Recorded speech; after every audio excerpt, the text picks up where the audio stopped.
আমাদের সকলের প্রিয় শিক্ষক মহাশয় এবার প্রদীপ প্রজ্বলনের মাধ্যমে আনুষ্ঠানিকভাবে এই অনুষ্ঠানের শুভ সূচনা হবে।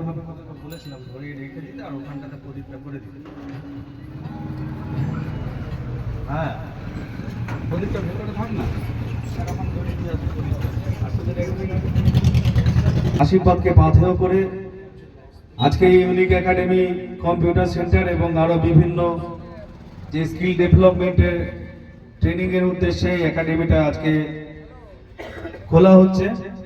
আশীর্বাদ এবং স্নেহাশিসকে পাথেয় করে এগিয়ে চলুক এই শুভকামনা করে আজকে এই ইউনিক একাডেমির শুভ উদ্বোধনে আমরা প্রত্যেককে স্বাগত জানাই। যে সমস্ত অভিভাবকবৃন্দ এসে উপস্থিত হয়েছেন তারা একাডেমির সামনে চলে আসুন, নিজ নিজ আসন অলঙ্কৃত করুন এবং আপনাদের স্নেহাশিস এই একাডেমির ভবিষ্যৎ জীবনকে আরো সুগম প্রদান করবে এই আশা করি। এখন প্রদীপ প্রজ্বলন করছেন আমাদের অত্যন্ত প্রিয় এবং সম্মানীয় শিক্ষক মহাশয় শ্রী স্বাগত প্রামাণিক মহাশয়, ভারপ্রাপ্ত শিক্ষক বালিয়াপুর উচ্চ বিদ্যালয়, এবং এরপর তারই করকমল দ্বারা ফিতে কেটে আনুষ্ঠানিকভাবে ইউনিক একাডেমির উদ্বোধন হতে চলেছে।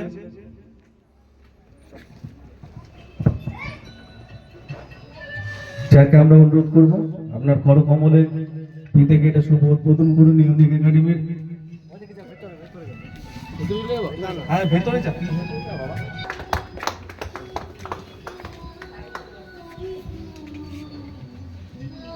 চলুন চলুন সবাই চলুন। আচ্ছা,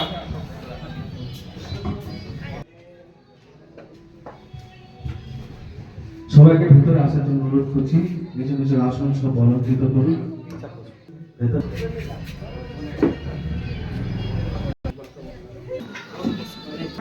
ঠিক আছে, এবার আমরা অনুরোধ করব, আমরা আমাদের মাঝখানে পেয়েছি আমাদের অত্যন্ত প্রিয় এবং সম্মানীয় শিক্ষক মহাশয় শ্রী স্বাগত প্রামাণিক মহাশয়কে, এবং ওনাকে কিছু বলার জন্য অনুরোধ করছি। উপস্থিত সকল অভিভাবকবৃন্দ এবং টিচার শিক্ষকবৃন্দ, আজকে এই যে ইউনিক একাডেমির এই যে কম্পিউটার সেন্টারটা উদ্বোধন হলো, সেখানে নয়ন বাবু এবং রঞ্জিত বাবু আমার কাছে গিয়েছিলেন যখন, সত্যি কথা বলতে গিয়ে আমি এতটাই ব্যস্ত ছিলাম ওনাদের সঙ্গে ঠিক মতো কথাও বলতে পারিনি। পরে আমার মনে হলো আরে ওনারা এসেছিলেন সেই মতো কথাও বলতে পারিনি, তো আমার একটু বলতে পারেন খারাপ লাগছিল। তারপর ভাবলাম ওখানে তো যাচ্ছি, তখন আমি মাপ চেয়ে নেই। আজকে একটা বিশেষ দিন, 12ই জানুয়ারি।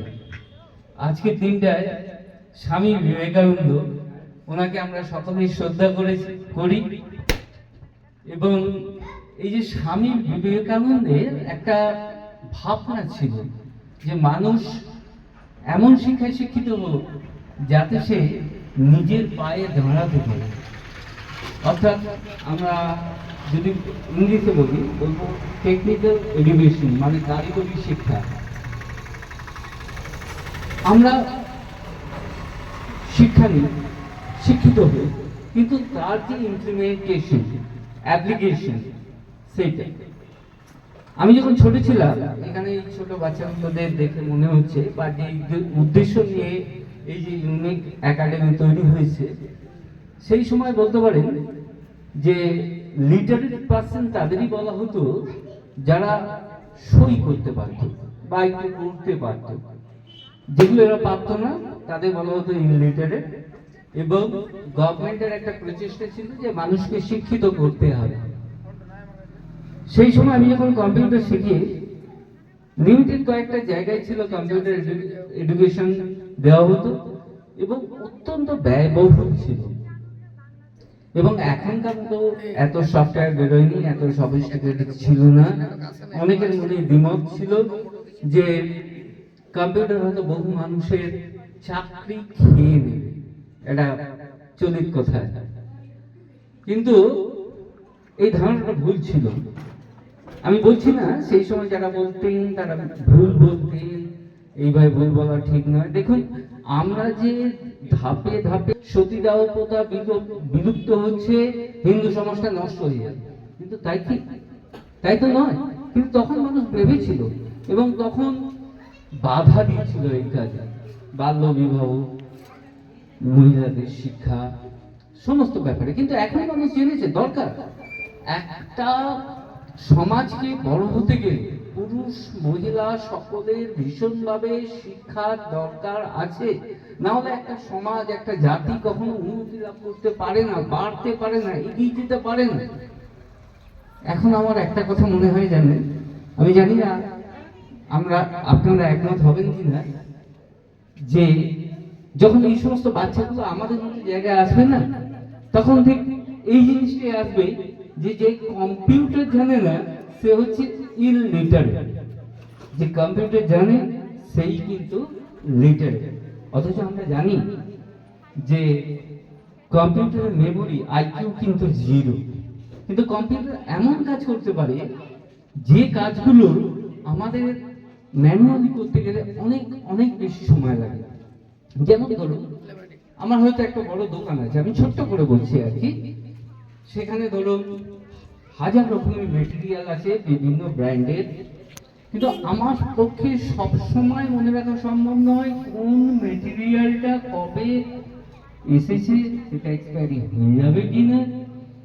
কিন্তু আমরা কম্পিউটারে যদি ওটা এন্ট্রি করি এবং যখন মেটেরিয়ালটা বেরিয়ে যাচ্ছে আমরা সেটাকে এমটি করে দিই, তাহলে কিন্তু ওই কম্পিউটার স্ক্রিনে বসে আমি বুঝতে পারবো আমার দোকানে কোন মেটেরিয়াল কতটা প্রয়োজন আছে, কতটা রয়েছে, কোনটা প্রয়োজন আছে, কোনটা ফার্স্ট ইন ফার্স্ট আউট, এটা আমরা জানি নিয়ম, নাহলে মেটেরিয়ালটা নষ্ট হয়ে যাবে।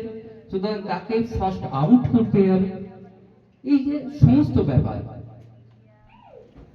এই সমস্ত ব্যাপারগুলোর জন্য আমার মনে হয় এখন প্রত্যেকটা স্টুডেন্টের কম্পিউটার বেসিক নলেজ মিনিমাম থাকা উচিত এবং কম্পিউটার জানা উচিত। কারণ যে কোনো চাকরির ক্ষেত্রে বা নিজের লাইফে উইদাউট কম্পিউটার আর কিন্তু কিছু ভাবা যায় না। আমি একটা লেটার টাইপ করলাম, পরবর্তীকালে আমাকে হার্ড কপি লিখে দিতে হয় যে ওটা একটু হেল্পফুল হবে, কিন্তু কম্পিউটার থাকলে আমার কোনো হার্ড কপি রাখার দরকার নেই। আমি ওই লেটারটা কাকে দিয়েছি, কবে দিয়েছি, তার ম্যাটেরিয়াল কি ছিল, স্ক্রিনের মধ্যে আমরা তার ডেট এবং কিছু বয়ান চেঞ্জ করে আমার নতুন লেটার সঙ্গে সঙ্গে বানিয়ে দিতে পারি এবং নিমেষের মধ্যে প্রিন্ট আউট বেরিয়ে যায়। আজকে এই যে রঞ্জিত বাবু এবং নয়ন বাবু যে এই যে সেন্টারটা খুলেছেন, ওনারা একটা ভালো মহৎ উদ্দেশ্য নিয়ে খুলেছেন। ওনাদের ধন্যবাদ জানিয়ে, সকলকে নমস্কার জানিয়ে আমি আমার বক্তব্য শেষ করছি। ধন্যবাদ স্যার আপনাকে।